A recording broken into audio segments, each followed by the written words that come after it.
என்ன சாப்பாடு?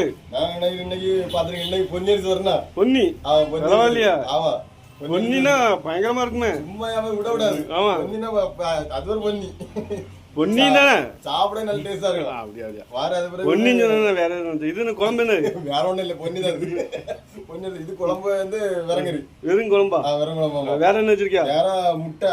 முட்டை தொக்கு. முட்டை தொக்கு உடம்பு நல்லது. உடம்பு நல்லதா? அப்படியா? வேற என்ன? இது என்னது? இது சூறாங்கண்ணி. சூளாங்கண்ணியா? எங்க ஊர்ல நாங்க பப்பட குழம்பு. எங்க ஊர்ல சூறாங்கண்ணி. சூறாங்கண்ணி. சூளாங்கண்ணியா? இது எங்க ஊர்ல பப்பட குழம்பு. வேற ஒரு பாத்துருங்க, அது வந்து எலுமிச்சோறுகா. எலுமிச்சோறுகா? ஆமா, அது உடம்புக்கு நல்லது இல்ல. ஆமா, தம்பி இப்போ தருவோம். என்ன இறைச்சி? ஆமா, கோயில்ல இறைச்சி தருவோம் இப்போ. அப்படியா? ஆமா, அதையும் சேர்த்து கொடுத்தீங்கன்னு நிறைய ஸ்பெஷல் இருக்கு. இன்னைக்கு ஸ்பெஷல் நிறைய இருக்கு. ஆமா, உடம்புக்கு ஜம்பா இருக்குமே. சும்மா விடக்கூடாது.